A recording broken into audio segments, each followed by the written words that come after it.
क्योंकि तुम्हारे अंदर उसका स्वाद ही नहीं है, उसका चिंतन ही नहीं है। स्वाद ही चिंतन कराता है, ये बात ध्यान दे ले। जिन जिन विषयों का तुमने एक बार स्वाद ले लिया है, 2 बार 4 बार 10 बार, वो संस्कार अंदर आ जाएगा और वो बाद में तुम्हें स्मरण दिलाएगा। गृहस्थों की, अज्ञानियों की यही सबसे बड़ी समस्या है। कथा सुनने वाले क्या ध्यान नहीं लगाना चाहते? क्या आत्मानंद में मग्न नहीं होना चाहते? क्या भजन नहीं करना चाहते? लेकिन उनकी मजबूरियां हैं कि उनके अंदर इतना कुछ भरा हुआ है कि वो बैठते पूजा में, ध्यान में, और वो सारे गड़े मुर्दे उखड़ना शुरू हो जाते हैं।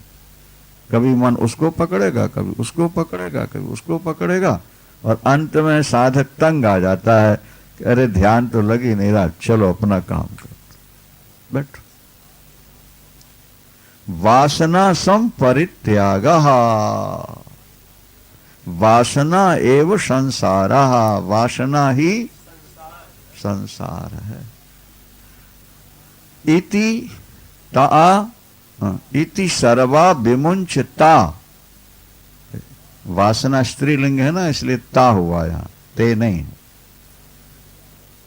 पुल्लिंग होता तो ते सर्वे होता, स्त्रीलिंग होने से ता सर्वा, वासना, समस्त वासनाओं का तू त्याग कर, उसको जहर समझ के त्याग।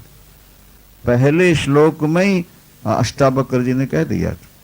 पहला श्लोक है राजा जनक का कि वैराग कैसे हो, मुक्ति कैसे हो, शांति कैसे हो। उन्होंने प्रवचन शुरू ही किया तो पहले ही बोले मुक्ति में इच्छा से चेतता, तो अगर तू मुक्ति चाहता है बेटे तो विषयान विश्वत त्यज, विषयान विश्वत त्यज, ये देख लो पहले ही प्रवचन है। तू विषयों को विष समझ करके त्याग दे। क्षमा, संतोष, सरलता, दया, ये अमृत है, इसको पी जा। सत्य, क्षमार जव दया तोष, सत्यम पीयूषवद भज, सत्यम पीयूषवद भज। मुक्ति में इच्छा चेता, तो अगर तू मुक्ति, अखंड अनंत शांति चाहता है तो विषयों को विष समझ करके त्याग, और दया, क्षमा, सरलता, संतोष और सत्य, इसको अमृत मान के तू पी जा, तू अमर हो जाएगा, तेरा जीवन धन्य हो जाएगा। अब हम कहते हैं कि महाराज ये तो हमसे छूटेंगे नहीं, और हम वो चाहते हैं, बोले दोनों एक साथ कैसे हो सकते हैं? हम जाना चाहते हैं बंबई, इंदौर, और जा रहे हैं कलकत्ते की ओर, तो इंदौर कैसे मिलेगा फिर? जब इंदौर जाना है तो इंदौर वाली ट्रेन में बैठो, बंबई कलकत्ते जाना है तो कलकत्ते वाली ट्रेन में बैठो। तो नरक और अशांति की ओर जाने वाला विषय है, खूब सेवन करो धड़ल्ले से, जाओ, अशांत रहो, तनावग्रस्त रहो, दुखी रहो, परेशान रहो, हाय तौबा करते रहो। और अगर तुम अखंड अनंत शांति चाहते हो तो क्षमा, सरलता, संतोष, सत्य, इसको अमृत मान के स्वीकार करो। ये पहले ही श्लोक है, पहले प्रकरण, अष्टावक्र। समझ में आया कि नहीं? ये उन्हीं बातों को बार बार दूसरे ढंग से कहते जा रहे हैं। किसी तरह ये बात समझ में, जैसे छोटे बच्चे को गणित या साइंस समझाने के लिए समझदार मास्टर अनेक प्रकार के उदाहरण दे करके नहीं उसको समझाने का प्रयास करता, किसी तरह ये गणित, ये साइंस, ये मैथ इसके समझ में आ जाए। इसी तरह से उसी बात को दूसरे दूसरे ढंग से बार बार अष्टावक्र जी कह रहे हैं। वासना एव, बोलो, वासना एव संसारः इति सर्वा विमुंचता, तत्यागो वासना त्यागात। तूने वासना का त्याग किया कि तत्त्यागः, संसार का त्याग अपने आप हो जाएगा। और आद्य स्थिति जहां बैठा है तू क्या, वहीं शांत हो जाएगा, वहीं सुखी हो जाएगा। फिर यथा तथा, जहां तहां जैसे रहना है मौज से रह लेता। तुलसीदास जी ने एक दोहा लिखा, जे जन रूखे विषय रस, समझ रहे हो कि नहीं? जे जन रूखे विषय रस और चिकने राम स्नेह, तुलसी जो मन खूंद सम, तो कानन बसे अगे। जैसे गाय बांधने का खूंद होता, खूंटा जिसको बोलते हो, गाय जिससे बांधी जाओ, कील नहीं ठोक देते हैं, कीला, और फिर उसको हिलाओ, नहीं हिलता। अगर तुम्हारा मन उस कीले की तरह स्थिर हो गया है तो कानन बसे कि गे, वो घर में रहें या वन में रहें, उनके लिए दोनों एक समान हो जाता है। जे जन रूखे विषय रस, जो विषयों से रूखे हो गए, हट गए, और चिकने राम स्नेह, और जो राम के प्रेम में चिकने बन गए हैं। अध्यात्म निष्ठा में यही है कि विषयों से रूखे हो जाओ और आत्मनिष्ठा में सरस हो जाओ। फिर तुम घर में रहो या वन में रहो, तुम जहां रह रहे हो, जैसे रह रहे हो, अपने स्वरूप में रहो। एक संत ने लिखा कि मैं जा रहा था, पेड़ के नीचे एक सन्यासी कहें उसको या त्यागी कहें, बाबा के वेश में था। उसकी दाढ़ी कुछ कुछ सफेद हो रही थी, कुछ कुछ काली थी। ऐसा लग रहा था कि इसको अभी अभी बैराग चढ़ा है। लंगोटी, कुछ थोड़े से कपड़े लपेटे हुए, उहारा बैठा हुआ था। पर जाके हमने जब देखा तो हमें ऐसा लगा कि इसका चिंतन अभी भी ठीक नहीं है। तो बोले, हमने इनडायरेक्ट ऐसे ही पूछ दिया। हमने कहा, स्वामी जी स्थिति सब ठीक है ना, चिंतन ठीक हो रहा है कि नहीं? तो उन्होंने भी छुपाया नहीं। उन्होंने कहा, देखो मैंने अमुक स्त्री से बहुत प्यार किया, ब्रह्मचारी जी, क्या? और उस औरत ने मुझको ठुकरा दिया, और उसकी ठोकर से मैंने सन्यास ले लिया। सन्यास तो लिया, लेकिन मन अभी भी कभी कभी उसका चिंतन करता रहता है। ये बड़ी समस्या। मैं उसको बहुत चाहता था और वो मुझको ज्यादा नहीं चाहती थी, और एक दिन उसने ठुकरा दिया मेरे को। अब बताओ मैं क्या करूं? मैं तो सब छोड़ करके यहां आ गया, लेकिन कभी कभी उसका स्मरण होता है। अब अगर वासना है तो स्मरण तो होगा, और स्मरण होगा तो घर में बैठे हो तो घर में हो, और वन में बैठे हो तो घर में हो, फिर फर्क क्या पड़ा? और मन खूंटे की कीले की तरह स्थिर हो गया। अब घर में बैठे हो तो वन में हो, और वन में बैठे हो तो वन में हो। अज्ञानी घर छोड़ के वन में गया तो भी वो घर ही में है, और ज्ञानी वासना छोड़ के घर रह रहा है तो भी वो वन में। समझ में आया? नहीं? सच्चिदानंद। इसीलिए यहां कहा गया वासनाएं 3 प्रकार की होती हैं। वो कल बता चुके थे कि संसार में हमारा सम्मान हो, पत्नी प्राप्त हो और पैसा प्राप्त हो, ये 3 वासनाएं प्रबल हैं। शास्त्र वासना भी है, लोक वासना भी है। ये भी एक वासना ही तो है कि हम ज्यादा ज्ञान प्राप्त कर लें और लोगों को सुनाते रहें। ये भी एक वासना ही। इसलिए आगे लिखेंगे सब छोड़ दे। पढ़ना लिखना पूजा पाठ सब छोड़ दे। तो एक संत के पास कोई साधक गया, बोले महाराज हम बहुत दिन से भजन कर रहे हैं पर कुछ लाभ नहीं हुआ, आप बताइए कि हम क्या करें कि हमें लाभ हो जाए। उन्होंने कहा हम नेक सलाह तुम्हें यही देते हैं कि तुम जो कर रहे हो सब छोड़ दो, तुम्हें शांति मिल जाएगी। बोले महाराज ये क्या सुना रहे हो, छोड़ने से भगवान मिल जाएगा। बोले हाँ, जो कर रहे हो से मतलब जो तुम भोगों के लिए कर रहे हो, भोग पाने के लिए जो भजन कर रहे हो। कई लोग भजन इसलिए नहीं करते कि भगवान मिले, इसलिए भजन नहीं करते कि आत्मा का बोध हो।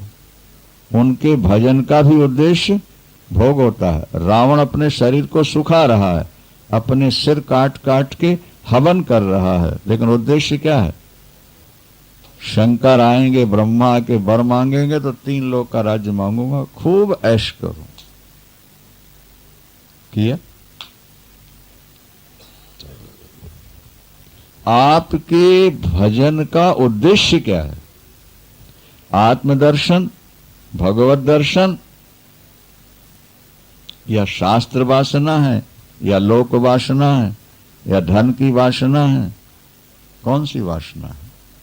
यदि आप में संसार में सम्मान पाने की वासना है तो आपकी साधना अधूरी। क्या? पत्नी पाने की वासना है तो साधना अधूरी। धन पाने की वासना है तो साधना अधूरी। और स्वरूप साक्षात्कार की अगर वासना जागी है तो वो पूर्ण है तुम्हारी, वो सफल है। वो यद्यपि वो भी अधूरी है, आगे चल के कह देंगे, क्योंकि वासना नाम की चीज अंदर रहने ही चाहिए, क्योंकि सही वासना रहेगी तो उसमें कभी गलत भी आ सकती है। ये बहुत ऊंची चीजें हैं ना।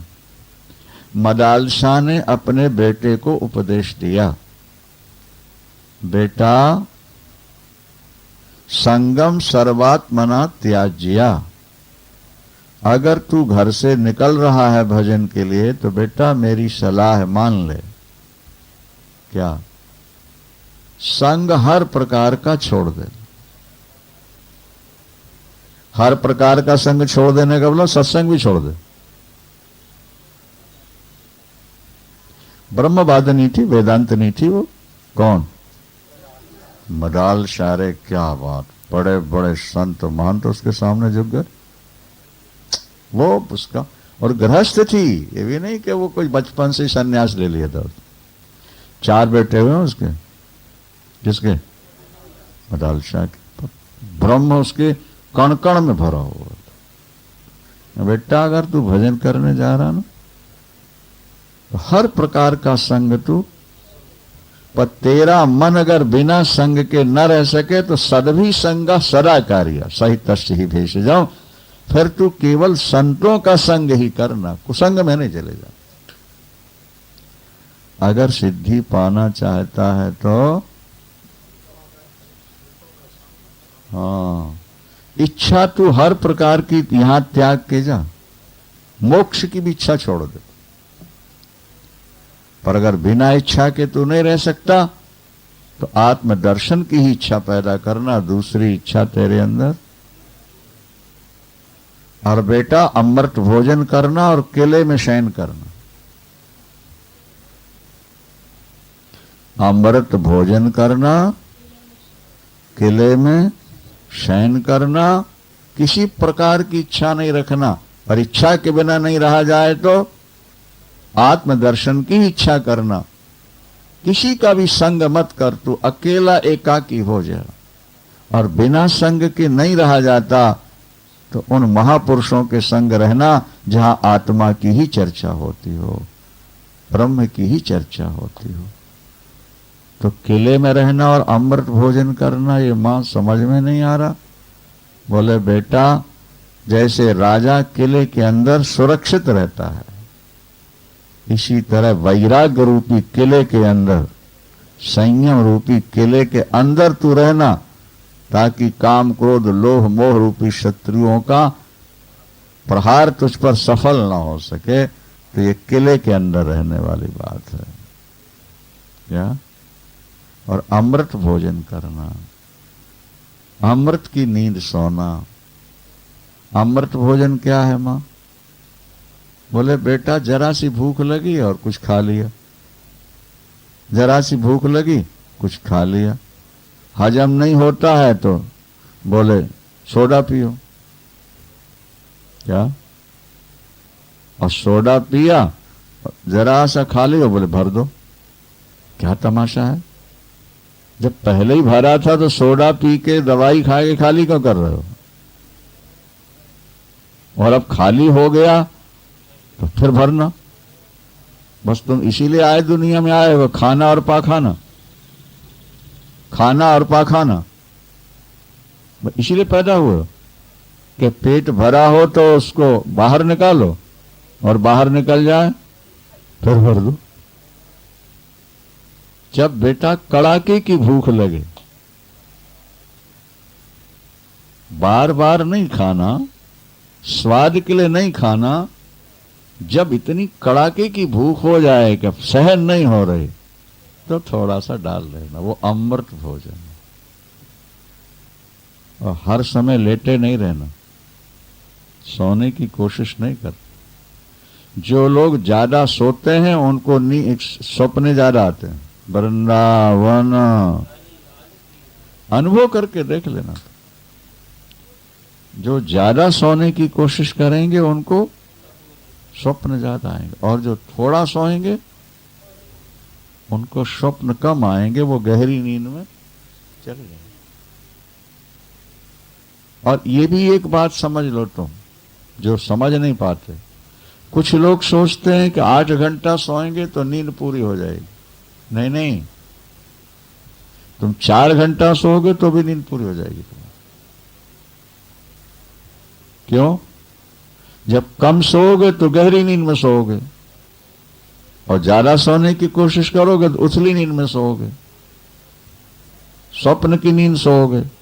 तो ज्यादा सोने के बाद भी ऐसा लगेगा कि अभी थकावट है, अभी मन कर रहा और सो लें, शरीर भारी सा लग रहा है, माथा भारी लग रहा है। और थोड़ा सोया तो ऐसी गहरी नींद आएगी कि 4 घंटे में तुम्हारी खुराक पूरी हो जाएगी। अभी हमने परसों ही बताया था ना आपको, या कल, कि सोते सोते 11:30-12 बज जाता है और 4 बजा, लेकिन वो एक करवट में 4 बज जाता है। और जब 10 बजे सो जाए और सोचें कि 6 बजे तक सोना है, 5 बजे, फिर करवट बदलते रहते। सच्चिदानंद। इसलिए कम सोना और कम खाना ये अमृत भोजन है। और संयम में, वैराग में जीना ये किले में रहने के समान। इच्छा कोई नहीं करना मेरे बेटे, पर अगर इच्छा जागे ही तो मोक्ष की ही इच्छा करना, पदार्थों की इच्छा नहीं कर लेना। संग हर प्रकार का त्याग दे। जब घर छोड़ के जा रहा है तो और किसका संग करे? अब तो तू केवल अपने में मस्त हो जाए, पर अकेले न रहा जाए। कभी संग की जरूरत हो तो उनका संग करना जो तेरे पास बैठकर ब्रह्म विद्या की ही चर्चा करते हो, आत्मा की ही चर्चा करते हो। ऐसे संतों का संग करना। जा बेटा, तेरा कल्याण हो जाए। माँ बेटे को विदा कर रही है और भजन के लिए, और विदा करते हुए शिक्षा दे।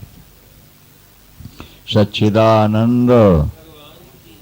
विहाय वैरिणम कामम अर्थ चानर्थ संकुलम धर्म अप्येतयोर हेतु सर्वत्र अनादरम कुरो। अष्टावक्र जी बोले, बेटा इस बैरी काम को तू त्याग दे। बैरी काम क्या है? अब देखो, घूम घुमा के वही सब बातें कर रहे हैं। तो इस बैरी काम को, और जिसको तू अर्थ कहता है, धन का नाम संस्कृत में अर्थ है। भगवान कृष्ण भागवत में कहते हैं कि इसमें 15 अनर्थ हैं। अर्थ में 15 अनर्थ हैं और वो पहले गिना दिए गए हैं और अभी चाहो तो गिन लो। हाँ, गिनोगे? इष्टेयं, हिंसा, अनृतं, दंभः, कामः, क्रोधः, विस्मयो, मदः, भेदो, वैरम, अविश्वासा, संस्पर्धा, 12 हो गए। और व्यसनानि च, जुआ, सुरा और सुंदरी। कितने हो गए? गिन लिए? दोबारा गिन लो। इष्टेयं, हिंसा, अनृतं, दंभः, कामः, क्रोधः, विस्मयो, मदः, भेदो, वैरम, अविश्वासः, संस्पर्धः, जुआ, सुरा, सुंदरी। कितने हो गए भाई? ये भगवान कृष्ण कह रहे हैं भागवत के 11वें स्कंद में बुधों से कि अर्थ में 15 अनर्थ है। ज्यादा धनवान करने के लिए चोरी करनी पड़ेगी, चाहे सेल टैक्स की करो चाहे इनकम टैक्स की करो। बड़ी बड़ी फैक्ट्रियां लगाओगे, हजारों कीड़े मकोड़े मरेंगे। क्या नहीं मरेंगे? बड़े बड़े व्यापारों में झूठ भी बोलना पड़ेगा।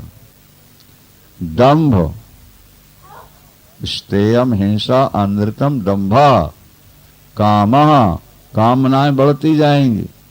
क्रोधः, ज्यादा धनवान लोग चिड़चिड़े स्वभाव के हो जाते हैं। जरा सी बात करो एकदम क्रोध में बोलते। किसी ने बताया कि हमारे अमुक संबंधी जिनके पास पैसा बहुत है, इतना ज्यादा क्रोध है, इतना अधिक क्रोध है कि पत्नी भी डरती है बात। और कभी कभी इतने टेंशन में आ जाते हैं कि फिर अपने किसी बगीचे में, पार्क में जाके कमरा उमरा 5-7 दिन तक अकेले पड़े रहते। क्रोध, कामः, क्रोधा, विस्मय और मद। मैं धनवान हूं और मद, ठीक है। भेद, भेदभाव पैदा हो जाता है। बैर, कई शत्रु बन जाते। अविश्वासा, धनवान जल्दी किसी पर नहीं करते। पैसा लगा रहता है, ये उठा न ले जाए, ये ले न जाए, ये हमें धोखा न दे जाए। संस्पर्धा, कंपटीशन, और सेठों से भी अधिक धनवान बनने की संस्पर्धा, कंपटीशन करें। और व्यसनानि च, ये लोग जुआ खेलते हैं, शराब पीते हैं और सुंदरियों के पीछे दौड़ते। घर की स्त्रियां बेचारी ये सोचती हैं कि हमारे पति सीधे घर से निकल के फैक्ट्री जाते हैं और फैक्ट्री से घर आ जाते हैं। सभी सेठ गंदे नहीं होते, कुछ बहुत बढ़िया भी हैं, लेकिन ज्यादातर लोग निकल के कहाँ जाते हैं और किसको बुलाते हैं और A1 स्टेनो रखते हैं। नहीं समझ में आई बात? हाँ, उनकी जो स्टेनो होते हैं ना, वो बढ़िया से बढ़िया। देखा है नहीं आप लोगों ने? हमने देखा है ना भाई।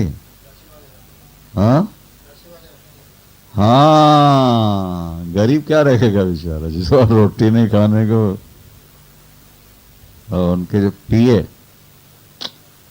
उनके ऑफिस में बैठने वाली सुंदरियां देखो कैसी होती। परिणाम भयानक है। कहते हैं कि अर्थ में 15, सभी सेठ गलत नहीं होते, ये बात ध्यान रखना, लेकिन ज्यादातर गलत हो जाते हैं। हमारा अनुभव बहुत है, उनकी देवियां स्त्रियां आके हमारे सामने कैसे रोती हैं और कैसे दुखड़ा सुनाती हैं। हर 7 दिन के बाद नए शहर में जाना, नए परिवारों से मिलना, नहीं तो रोगी डॉक्टर से रोग नहीं छुपाते और शिष्य शिष्याएं अपनी समस्या नहीं छुपाते। तो पता लगता है कि घर में कितनी अशांति है, कितना टेंशन है, कैसी कीमती शराबें पी रहे हैं और कैसे सुंदरियों को लेकर के घूम रहे हैं, बहुत मुश्किल। तो यहां दत्तात्रेय भगवान क्या कहते हैं? विहाय वैरिणम कामो, विहाय वैरिणम, ये काम तेरा शत्रु है, शत्रु। और अनर्थ संकुलम अर्थम, अनर्थ संकुलम अर्थम, जिसमें 15 अनर्थ हैं, ऐसे अर्थ को, काम को और अर्थ को, इन दोनों का तू त्याग कर दे। और अर्थ पाने के लिए, काम के लिए जो थोड़े बहुत धर्म की मर्यादा का पालन करता है, तो नहीं, दुनिया के दिखावे के लिए जो धर्म का स्वांग रचा उसको भी छोड़ दे। क्या? इनको भी छोड़ दो। मोक्ष चौथा चरण है ना, धर्म अर्थ काम और, तो धर्म को पकड़े रहोगे तो मोक्ष कहां है? अंत में तो इसलिए गीता भगवान ने कह ही दिया 18वें अध्याय के 66वें श्लोक में, सर्वधर्मान परित्यज्य मामेकम। अरे धर्म तो नौका है, अब जब घर में घुसना है तो अब नौके की क्या जरूरत है? इतना धर्म का पालन तुम कर चुके हो कि अब तो सब छोड़ के अंदर आ जाओ। शास्त्र कहते हैं कि जब तक तुम्हारे अंदर सेक्स की भूख है तब तक तुमसे भजन हो ही नहीं सकेगा, हो ही नहीं सकेगा। अच्छा समझ, क्योंकि काम की उत्पत्ति होती है रजोगुण से, और रजोगुण का स्वभाव है चंचल।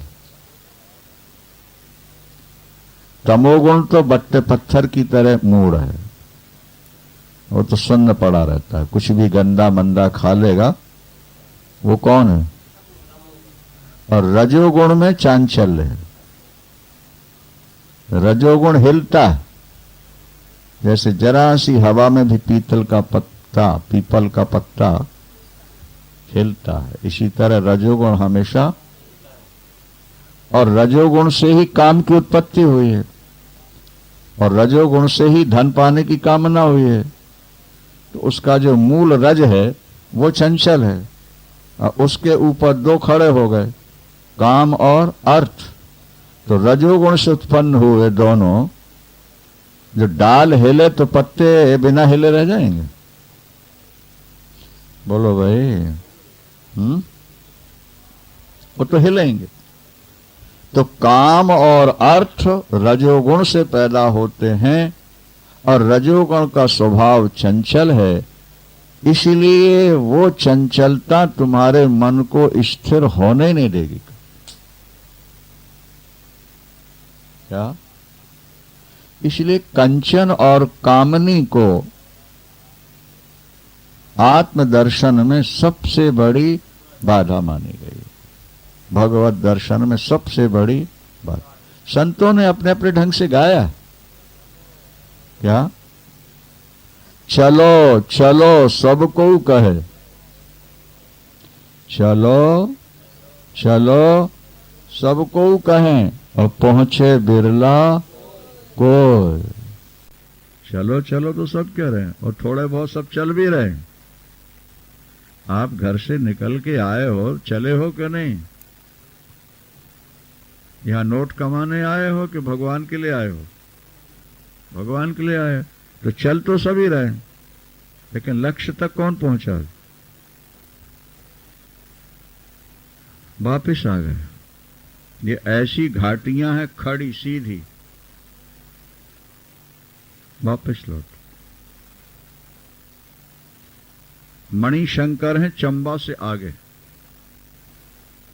जानकारी है, सुना है? हाँ, मणि महेश, मणिशंकर, मणि महेश। कैसी चोटी है,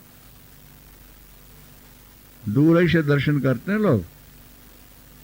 वहां तक कोई हजारों में।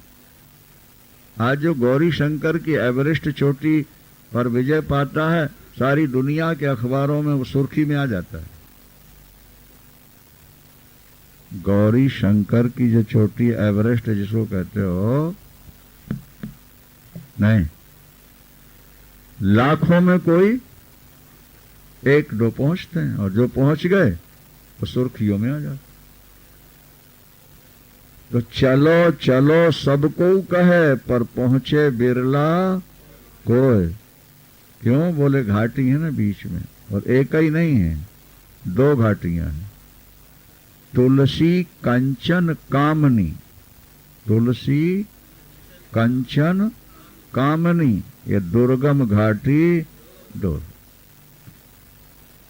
दुर्गम घाटी, क्योंकि काम का जो आलंबन है वो कामनी है,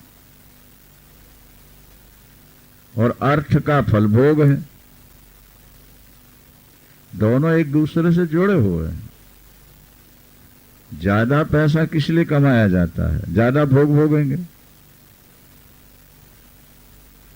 भाई ज्यादा पैसा आया तो महंगी शराब पिएंगे, होटलों में खाएंगे। अभी हमने सुनाया ना आपको कि एक सज्जन सुना रहे थे कि 5 स्टार होटल में गए, एक कप चाय मंगाई, 90 रुपया का बिल आ गया। एक कप चाय की कीमत, एक चपाती मंगाई तो 80 रुपये, एक प्लेट सब्जी आई तो 75 रुपये। ये जो खड़ी हैं, ये गरीबों के लिए खड़ी हैं ये होटलें। बोलो किसके लिए है? ये धनवानों के लिए। एक नाइट का किराया 10,000। ओबेरॉय हॉस्टल बम्बई, एक नाइट का किराया। विदेशों में तो और भी महंगा। चार रह रहे हैं, और फिर वहां सब कुछ प्राप्त है। वहां तुम्हें जो चाहिए इनडायरेक्ट सब कुछ प्राप्त। भोगों की हर सामग्री वहां उपलब्ध है, बस मनी निकालते जाओ, चलते जाओ। पैसा कितने अनर्थ नहीं कराता। पैसे के बिना गुजारा नहीं है, और पैसे से ही सारे अनर्थ होते हैं।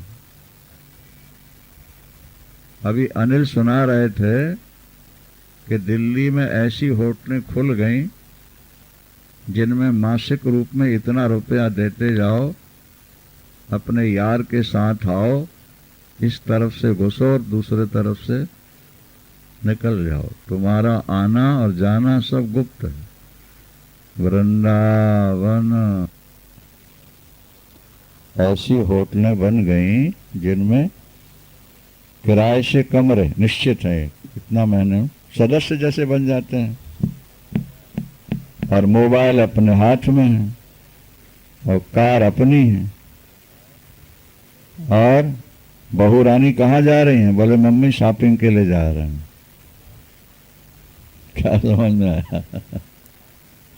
मोबाइल से उन्होंने अपने यार को फोन किया कि हम पहुंच रहे हैं। उन्होंने कहा हम पहुंच रहे हैं, और वहां गए। गुप्त रखा जाता है, उनका रास्ता अलग, उनका रास्ता अलग, कमरे का निश्चित है। और उसके बाद वापस आए। अरे बहू रानी लेट आई हो? बोले मम्मी बाजार में भीड़ बहुत थी और जाम लगा हुआ था। बोल दो जरा वृंदावन। क्या इस सभी ऐसा अनर्थ करते हैं या करती हैं? ऐसा नहीं है, लेकिन अधिकांश में ऐसा होने लगा है। और ये गरीब नहीं कर सकता। गरीब 5 स्टार होटल का सदस्य बनेगा, उसके पास कार है, उसके पास मोबाइल है। वो तो बेचारा झोपड़ी में पड़ा है जहां न लाइट है न पंखा है। क्या समझ? वो अगर पाप करना भी चाहे, बताओ आप कहाँ जाएगा, कैसे करेगा? वो तो ओपन में पड़ा हुआ है और सारा दिन इतना काम करता है कि शाम होते होते चूर हो जाता है। वो तो रोटी खाई, मुर्दे की तरह गिरा, एक नींद में सवेरा हो गया, प्रातःकाल उठता ही फिर जा करके ढोना शुरू करते। तो गरीब पाप कम करता है, धनवान से पाप, ठीक है गलत है, गलत हो तो टोक देना। सभी धनवान गलत काम करते, हम ऐसा नहीं कहते, पर अधिकांश धनवान संपत्ति वालों के घर में इस प्रकार के अनर्थ होते रहते हैं। इसलिए ऐसे लोगों को ज्ञान क्या होगा? ऐसे लोगों को ज्ञान क्या होगा? विहाय वैरिणम कामो। अष्टावक्र ने कहा कि तू इस शत्रु काम का त्याग करते, सब भजन ज्यादा होगा, भोजन थोड़ा होगा, एकांत में वास रहेगा तो काम अपने आप दबा रहेगा। अब जैसे ये बाबा जी बैठे हैं तुम्हारे सामने, कभी खा लेते हैं, किसी कमरे में एकांत अलग सोते नहीं, पंडाल में पड़े रहते हैं, हाल में पड़े रहते हैं, किसी के साथ रहना नहीं, किसी के साथ सोना नहीं, किसी के साथ खाना नहीं, पड़े। अब कैसे, क्या पाप होगा? वासना कैसे जाएगी? एक गाय खरीदी गई जिसके दूध था 3 लीटर, और जब वो आश्रम में आई तो दूध हो गया 10 लीटर। अरे 3-4 लीटर और 10 लीटर कैसे हो गए? हाँ, वहां सूखा भूसा, सूखी तोड़ी उसको मिलती थी, थोड़ा सा हरा घास मिलता था, तो दूध कम बनेगा। और यहां आकर के सेवकों ने खूब खिलाया, दूध हो गया। अभी तो 3-4 दिन पहले एक फोन आया कि महाराज जी आपकी गाय, भट्ठे वाले ने जब अपने यहाँ गाय दूध देना बंद करती है तो वो कहते हैं हमारे यहाँ भेज दो, उनके यहाँ जमीन है, उदार भी है बेचारे। तो आया कि गाय जन गई है, तो दूध कितना है? बोले अभी 4-5 लीटर है, 4 लीटर। आज फोन आया 12 लीटर हो चुका है। पहले सादा दिया तो दूध कम बना, अब ज्यादा खल चुन दे दी तो जब दूध ज्यादा बना तो दूध में मक्खन भी तो ज्यादा हुआ कि नहीं हुआ? संकेत है, समझ लो। क्या भाई? होगा ना। तो हम लोग जब सुबह से बैटरी से लेकर नाइट टी तक सारा दिन चबाते रहेंगे, कभी पिस्ते की बर्फी खा रहे हैं, कभी काजू की बर्फी खा रहे हैं, कभी बादाम के लड्डू खा रहे हैं, क्या जिंदगी में एक आध बार खाने को मिला ना, एक आध लड्डू किसी ने दिया, खाया तो वो कुछ अलग ही स्वाद। हमने कहा ये क्या है? बोले बादाम का लड्डू। हमने कहा भैया माफ करो, ये सेठों के लिए है, हम लोगों के लिए नहीं है। दे ये क्या हरी हरी क्या है? बोले महाराज ये पिस्ते की बर्फी है। क्या भाव है पिस्ता? बोले 1200 रुपये किलो। बढ़िया पिस्ता 1200 रुपये, बढ़िया काजू बोल दो 600 रुपये किलो, 700 रुपये किलो। नहीं, बादाम 4 बादाम घोड़े को खिला दो मर जाएगा। हाँ, मर जाता है? नहीं, कड़वा बादाम मर जाएगा। देखो तो अपने भी तो मुंह में कड़वा आ ही जाता है। गोटा घाटी में तो कड़वा भी चीनी डाल के मीठा हो जाता है। क्या घोड़े के अंदर 2 बादाम गए, 4 वो मर गए।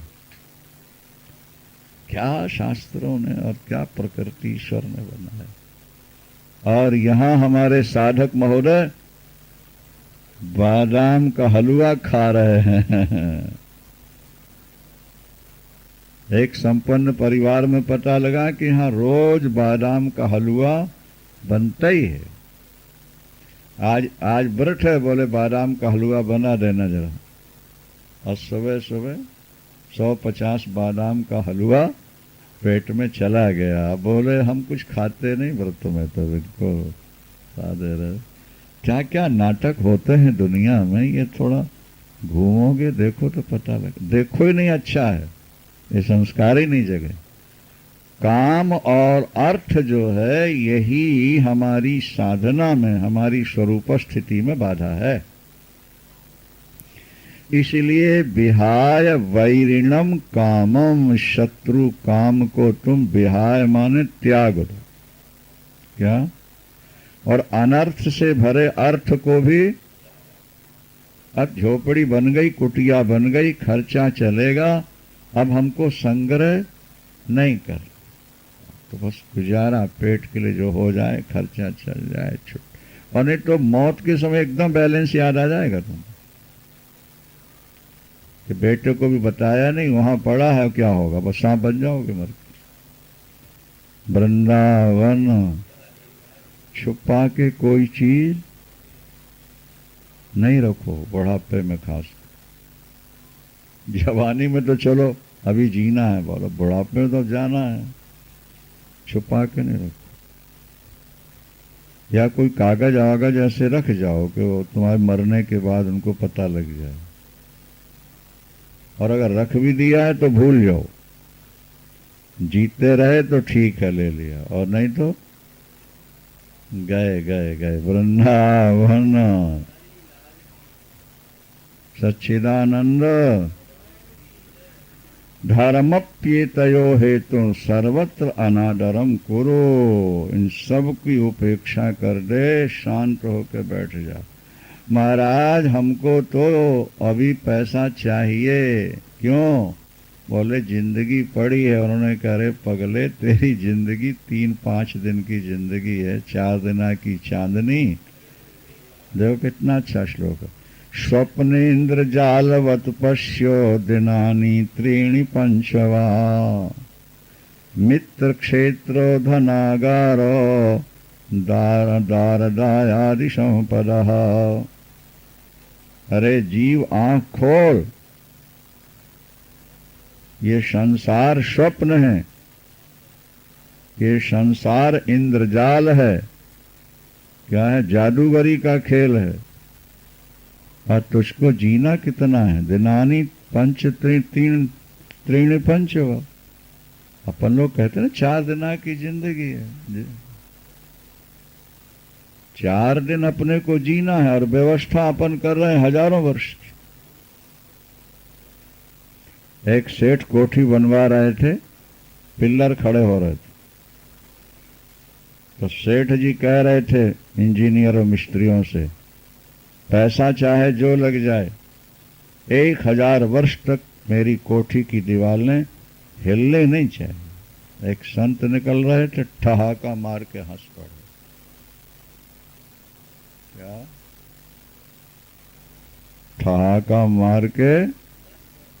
ये जैन जातक में कोई ये कथा है, हमने कहीं पढ़ी थी। चोर से सेठ ने मुड़ के देखा, जानता था कि ये तो बहुत सिद्ध संत हैं, बड़े अच्छे। एक घटना घट गई। एक दिन वो अपने बेटे को गोद में लेकर के भोजन कर रहा था। प्यार बच्चों से, पोतों से तो बहुत होता है ना। तो पत्नी ने कच्छी वच्छी नहीं पहनाई होगी, तो जो पेशाब निकली नहीं, वो सीधी थाली में जाकर के गिरी। आवाज दिया, पत्नी करे उठा इसको। उसने थाली में पेशाब कर दिया, सारा भोजन खराब हो गया। पत्नी आई उठाते हुए, हंसते हंसते कहती है, मूत का पूत गंगा का पानी एक बराबर होता। बोलो सच्चिदानंद। पूत का मूत और गंगा का पानी एक बराबर होता है, खा जाओ कोई फर्क नहीं पड़ता। गाय नहीं अपने बछड़े की चाटती रहती है, पेशाब भी चाटती रहती है और गंदगी भी चाटती रहती है। फिर संत निकल रहे थे, वही कौन जो पहले हंसे थे वो संत फिर निकल रहे थे, फिर ठहाका मार गया वो। अरे भगवान तेरी ले। फिर झटका लगा, कोठी के लिए मैंने कहा तो ये निकले और हंसे, और पत्नी ने कहा तो हंसे कि खा जाओ, गंगा का पानी समझ के पी जाओ। फिर तीसरा झटका लगता है। सेठ दुकान पर बैठा, कसाई बकरा लेके जा रहा था, बकरा छूट गया, वो भाग करके दुकान में घुसा और मैं कर रहा था। सेठ ने कहा भाई इसको छोड़ दे, क्यों ले जाता है इसको मारने के लिए। जैन जातक में है शायद ये कथा। कसाई ने कहा मैं खरीद के लाया हूं और मेरा यही जीवन है। अब आप जैन साहब, आप बड़े धार्मिक हो, बड़े अहिंसक हो, बकरे पर दया आ रही तो मैं 2 रुपए में खरीद के लाया हूं, आप दे दो, ले लो, छोड़ दो। प्रॉफिट नहीं लेता। अब तो बकरे 1000 रुपए में आते हैं, 500 में, तो सस्ता जमाना था ना पहले। तो कहने लगा भाई 1 रुपया ले। उनने कहा सौदागिरी से क्या बनेगा, मैं 2 में लाया हूं, 2 दे दो। अच्छा 1.25 ले ले। सेठ जी नहीं छोड़ूंगा मैं। अच्छा 1.5 ले ले।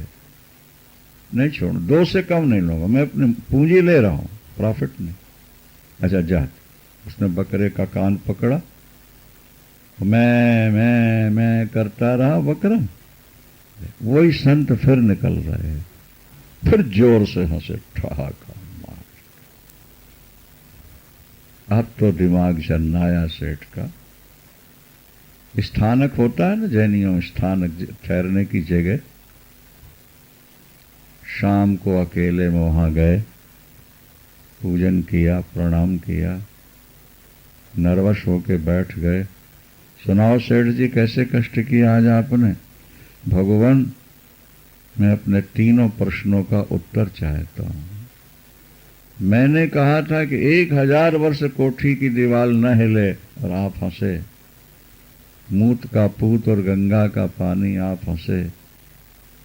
आप बकरा नहीं छोड़ा, हंसे।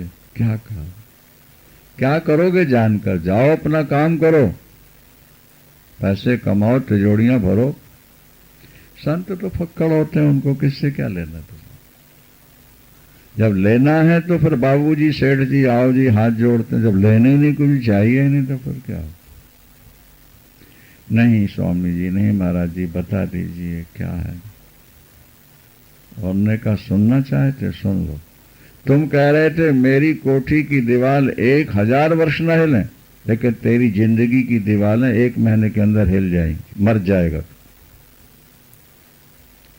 इसलिए हंसी आई थी कि जिंदगी तो महीने से भी कम है और कोठी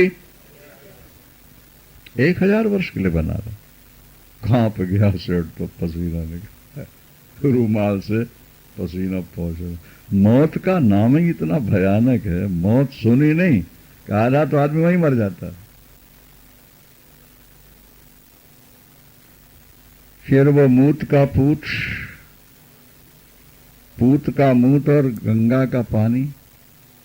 बोले वो तेरी पत्नी का यार है पहले जन्म। कौन?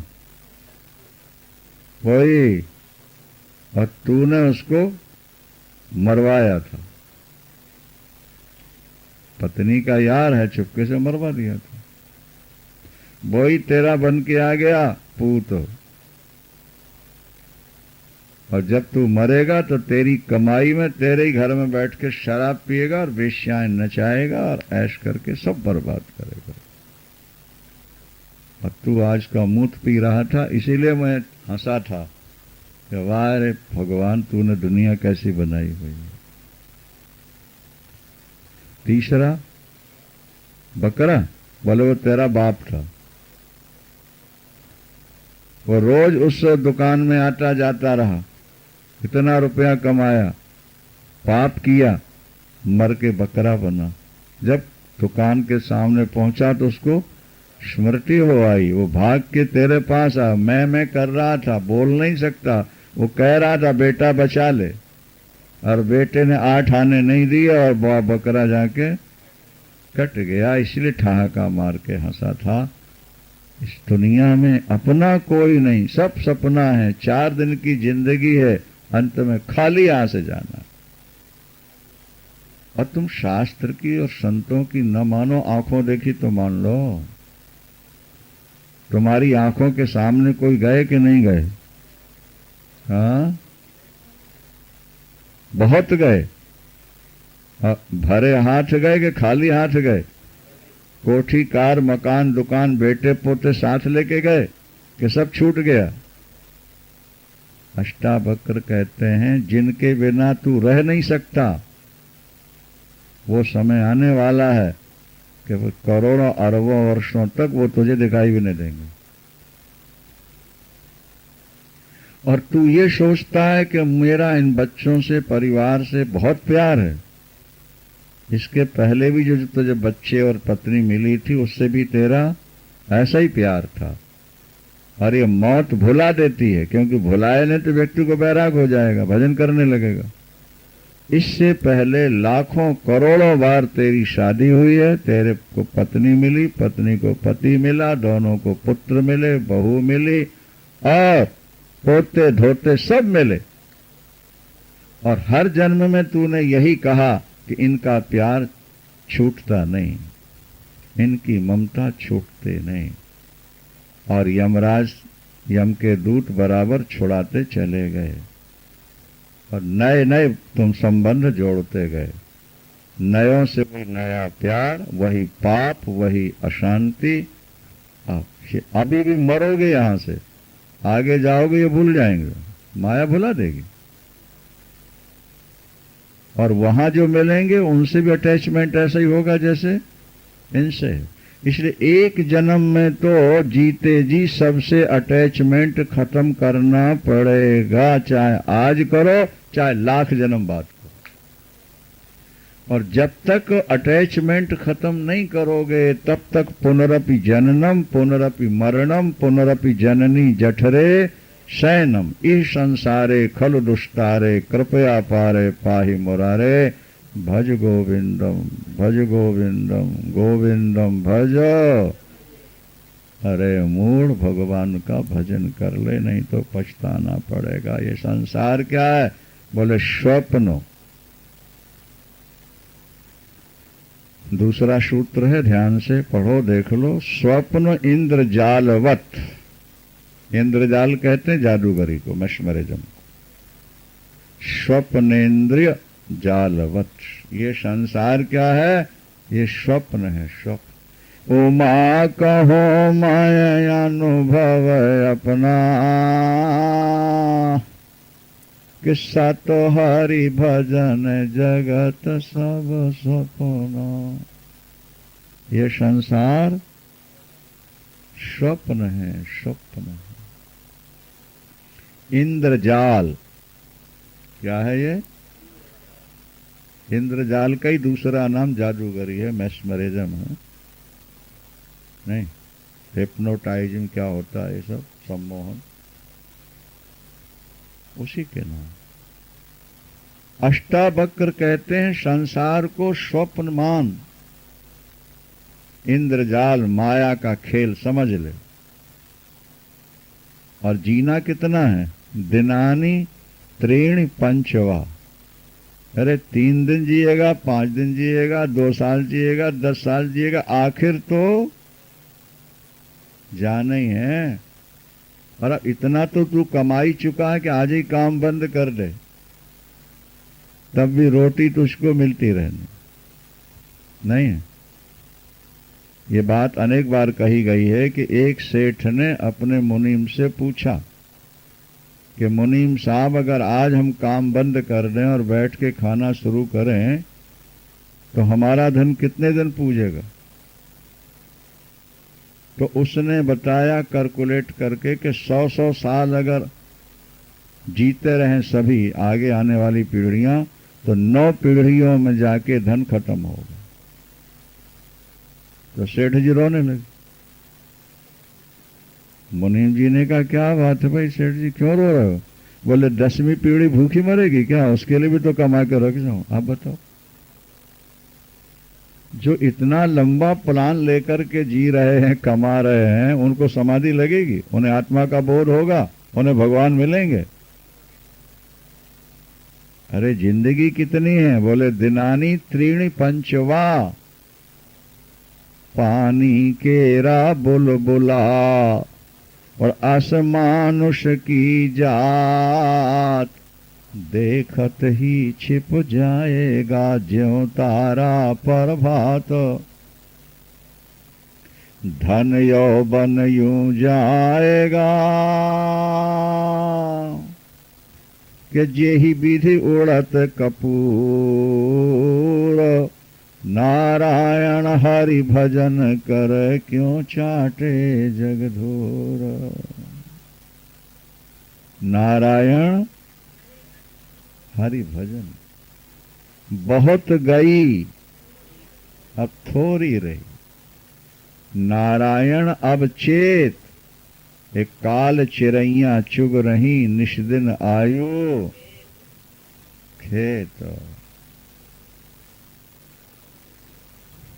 लेकिन हमारी पत्नी हमसे बहुत प्यार करती है, हमारे मित्र हमें बहुत चाहते हैं और हमने बड़ी कठिनाई से दिल्ली में प्लॉट लेके कोठी बनाई है, बड़ी मुश्किल से हमने कुछ बैंक बैलेंस एकत्र किया है। महाराज इन सबको छोड़ें तो कैसे छोड़ें।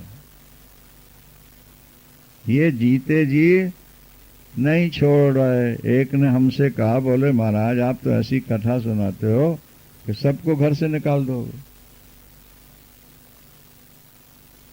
ऐसा बैराग होता है आपकी कथा में कि लोग घर छोड़ के चल पड़े। तो हमने कहा भाई हम तो सलाह ही देते हैं, घर तो तुम्हें छोड़ना ही है। अगर हमारी सलाह से नहीं छोड़ोगे तो यम के दूतों के डंडों से तो छोड़ोगे कि नहीं छोड़ोगे। और वो पीछे आ रहे हैं, वो पीछे हमको उन्होंने एजेंट बना के भेज दिया कि इनको समझा दो, मान जाए तो अच्छा है और नहीं मानते हैं तो फिर गिरफ्तारी वारंट तो हमारे हाथ ही में है। क्या सच्चिदानंद हरिजू मेरो मन हठ न तजे, मन पछतई है अवसर बीते। मन पछतई है, ये चांस मिला है तेरे, फायदा उठा ले, पछताना पड़ेगा। एक विषय में फेल हो जाए विद्यार्थी तो उसको सप्लीमेंट्री मिल जाती है 2 महीने बाद 3 महीने बाद। बोलो, चांस है, परीक्षा देके अगली क्लास में चले जाओ। और उसमें भी तुम क्रिकेट ही खेलते रहे, पढ़ा नहीं, फिर तो साल बेकार गई कि नहीं गई।